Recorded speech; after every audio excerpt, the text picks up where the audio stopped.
Jim was sitting in the break room when he heard the static crackle come across the radio clipped to his hip. Groaning, he started to stand up and stretch. He knew all too well what that sound meant and that he was a second away from getting more work. In moments like these, he would have been happy to be wrong, but he wasn't. His boss's voice crackled over the radio. "There is a mess in the basement. Get down there and clean it up ASAP." Anytime they didn't say what the mess or issue was, he knew it had to be bad. He also knew from his boss's tone that it was better not to ask. "Yes, sir, I'm on it," Jim replied, brushing off his dark gray coveralls. He took one more second to himself, combing back his short brown hair with his hand. Then he grabbed his cleaning cart, dragging it towards the freight elevator. The staff always got an earful from the boss if they used the elevator for guests, even though the freight elevator was out of commission half the time. Jim was in no rush to get to his mystery mess. Pressing the button for the elevator, he watched the numbers count, thinking they could take as long as they wanted. As he waited, he started to let his mind wander off, thinking about what to do for dinner. He was quickly snapped back to reality by the ding of the elevator. Blinking his eyes reminded himself what he was doing. Sliding his cleaning cart to the back of the elevator, he clicked the elevator button for the basement. Leaning back against the wall, he watched the numbers tick down, counting to himself. As the elevator neared the basement, he gave a small push off the wall, straightening himself. Back up. An unsettling turning started in his stomach. He figured it was dread from the mystery mess to come, but then he looked back up at the screen, counting down the floors. The elevator had gone past the basement and the numbers were counting down into the negatives. Then strange symbols started appearing. Rubbing his eyes, he stared at the symbols, thinking he was seeing things or going crazy, but they didn't go anywhere. Suddenly, the elevator came to an abrupt stop, almost toppling him over. The doors slowly opened up to a floor Jim didn't recognize. After working in the building for 5 years, he had sworn he'd seen every inch of the building at least twice. But now he was confronted with something new, a beige hallway that stretched out in front of him. He started to drag the cleaning car behind him, only to change his mind, letting it slip out of his hand. There wasn't any reason to take it with him. After all, this wasn't where he had gotten called down to. The cleaning cart drifted to a stop in the elevator doorway, and the elevator began to make an annoyed beep from the blocked doors. Jim didn't pay any attention to the sound. He started walking down the hallway, wondering where it led, and what in the world was down here. The hallway was surprisingly well lit, for there only being one overhead light off in the distance. Near the light there was something else, a dark part of the wall. At a distance, Jim figured it had to be another hallway or a large stain on the wall. There was only one way to find out, though, and his curiosity compelled him to check it out. He started walking toward the spot, only to find it was further away than he assumed. 5 minutes must have passed, and he didn't seem any closer to the spot. Was the hall some kind of optical illusion? Well, it couldn't stretch on forever. The thought of turning around hadn't crossed his mind. He had to know what was down on the other side of the hall now. Pressing on down the hall, the spot started to come into focus.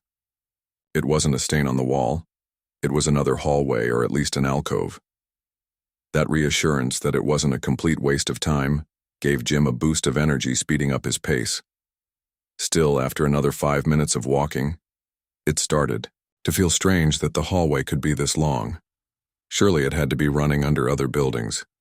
Did the other buildings know what was under them?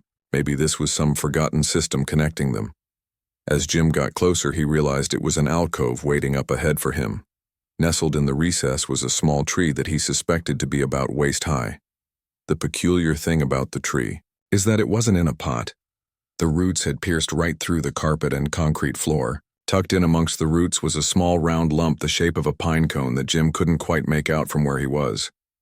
The shape was too blurry to be fuzzy.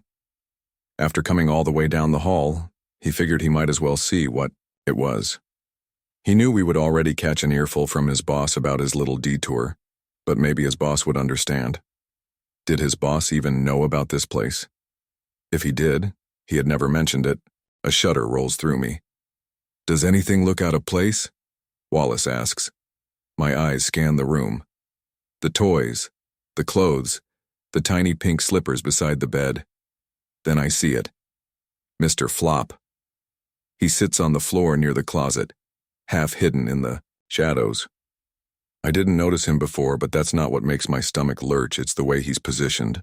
Lily never went anywhere without him. She always tucked him into bed beside her, his floppy ears peeking out from under the blankets. But now he sits on the floor, slumped unnaturally, his head tilted at an odd angle. Like someone put him there. Like someone wanted me to find him. My throat tightens. He wasn't there before. Wallace crouches, picks up the rabbit, turning it over in his hands. His fingers brush something dark, smeared along the fabric. My stomach clenches. Blood. A tiny streak, dried now, staining the soft fur. Wallace exhales, his face unreadable. Then carefully he places Mr. Flop into an evidence bag. I watch the rabbit disappear behind plastic, something hot and sour rising in my throat. This isn't real, this isn't happening. But then Wallace turns to me, his face dark with something I can't quite name. And in that moment, I know. They think I did something to her. Chapter 3. Vanishing Points. The house feels wrong with strangers inside it. The officers move through my space like they own it, opening drawers, scanning shelves, and stepping over Lily's small, scattered belongings without care. Their radios crackle with updates, words I can't make sense of. Outside, more people arrive. I see them through the window. Neighbors, onlookers, standing on the sidewalk, whispering to each other. Some I recognize, some I don't. Their faces are pale in the early morning light, their eyes darting toward my house with something I can't name. Fear? Pity? Suspicion? A chill moves through me. Detective Wallace hasn't left my side since we found Mr. Flop. He's watching me now, quiet, unreadable. Mrs. Holloway, he says, voice careful. Can you think of anyone who might want to harm Lily? His words feel foreign, like an infection working its way beneath my skin. Harm? My voice cracks at the word. She's 7 years old. Wallace doesn't flinch. Sometimes it's not a stranger. I suck in a sharp breath. Are you implying? No one's implying anything, he says quickly, too quickly. But in cases like this, we have to look at every possibility. Every possibility. The words settle in my stomach like lead. I turn away from him, scanning the room, searching for something, anything, to ground me. My eyes land on the window, the backyard stretching beyond it. The old oak tree stands still, its gnarled branches clawing at the sky. Lily spent hours under that tree, playing in the dirt, making up stories about buried treasure and lost kingdoms. Buried treasure. The thought sends a slow, creeping unease through me. I turn back to Wallace. You should check outside, I say, my voice barely above a whisper. The backyard. He studies me for a long moment, then nods. I'll send a team. I watch as he steps away, speaking into his radio. The other officers move with purpose now, pushing out the back door, their voices low, serious. Something is happening, something is wrong, and then a scream. One of the officers. From outside. For a moment, everything stops. The voices, the movement, the world itself. Then chaos. The officers rush toward the backyard. Wallace moves fast, hand hovering near his gun. My pulse thrums in my ears. I don't realize I'm moving until I'm outside, the cold morning air biting my skin. The backyard is swarming with officers, circling the base of the oak tree. Then, I see it, the dirt, disturbed, a hole shallow but unmistakable, and in it, a small, pale hand, sticking out from the earth like a root. I open my mouth, but no sound comes out. The world tilts, everything slipping sideways. I sway on my feet. Someone grips my arm to steady me. Wallace. His voice is distant, muffled like he's speaking through water. Mrs. Holloway. I shake my head. No, this isn't happening. This isn't real. But the earth is real. The hand is real. The smell of damp soil and something worse, rot, is real. And in that moment, a memory slams into me. Lily's voice, small, trembling. Mommy, please. My breath catches. I blink.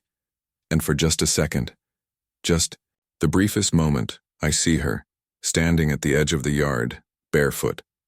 Her nightgown fluttered in the wind. Her face was pale, her eyes dark, staring straight at me. Then she's gone. I stumble back, gasping. My head spins, my vision narrowing to a pinprick. The last thing I hear before the world goes black. Wallace's voice was sharp and certain. Get the coroner. Chapter 4. The Girl in the Dirt. The world fades in and out. Hands on my arms. Voices above me, the sky pressing down. I don't remember falling. I only remember her. Standing there. Watching me. Lily. But it wasn't real. It couldn't be real. Walking towards the tree, it started to get larger and larger. So large, in fact, that it was the size of a full-grown tree cramped inside the hallway that seemed to be expanding. Was this another optical illusion of the hallway? Or had he swapped sizes with the tree? As Jim pondered that thought, he realized the tree wasn't the only thing that had grown in size. The small lump that had been nestled in the roots of the tree was now the size of a boulder, only it no longer looked like a pine cone. It was a massive ball of black fur that started to twitch and move. 4 large arms the size of a gorilla unfurled from the lump of fur. The midsection of fur parted open to reveal a maw of jagged yellow teeth, yawning open. Jim's heart was racing watching the creature stretch. He hadn't noticed any eyes and thought it might not be able to see him. This was more than Jim had bargained for. Keeping his eyes glued to the creature, he slowly started to back away. The radio on his hip started to crackle and his entire body locked up. He raced to switch the radio off, but not before a mix of static and his boss voice crackled out.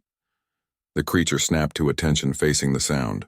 Putting one hairy limb in front of the other, the creature started to slowly make its way towards Jim. Gritting his teeth, Jim walked backwards, trying not to make any more noise. The creature dragged itself forward, slowly closing the gap between them. Every foot forward it moved, the creature appeared larger than before. At the current pace, it was only a matter of time before the creature caught up to him. He knew nothing good would come from it catching him. Turning around toward the elevator, he did the only thing he could think of: run. Breaking out into a sprint, he ran as fast as his feet would take him, clattering against the floor. The creature picked up its pace, barreling into the hallway after him. Glancing over his shoulder, Jim could see the creature taking up the entire width of the hallway. Its fur brushed up against the walls as it ran after him. The elevator looked so close, but it felt like running on a treadmill trying to get back. He remembered the deceptively long walk out to the alcove and knew he would be in for a long run back. Pushing himself to run as fast as he could, he didn't look back, only focusing on the elevator up ahead. He could tell from the thunderous vibrations that the creature was still chasing him. Jim was starting to feel winded, and his legs were starting to cramp, but he knew he couldn't stop moving. The elevator looked so close now, but he knew that meant nothing. It was impossible to gauge how much running he had left before he'd reach the doors. All he could do was run and pray that he was faster. The last few feet of the hallway surprised him in an instant, sending him plowing full speed into his cleaning cart. Jim and the cart both slammed to the ground, sending an explosion of supplies scattering in the elevator. He knew he had no time to worry about that or the pain in his side. Fighting back up to his feet, he lunged at the control panel, pressing the door close button as fast as he could. Watching the creature barrel down the hallway, he was unsure what would win the race, the doors or the creature. The doors started to slide closed, and Jim let out a sigh of relief. A moment later, he could hear the creature hit the door, colliding at full speed. His relief was short-lived, realizing he hadn't selected a floor. In a panic, he slapped at all the elevator buttons.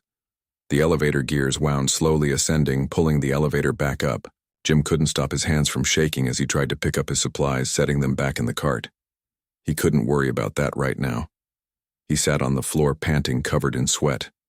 Fumbling with the radio, he turned it back out, and was immediately flooded with his boss's angry yelling, "Why aren't you in the basement yet?" "I accidentally got off on the wrong floor. I'll be right there, sir."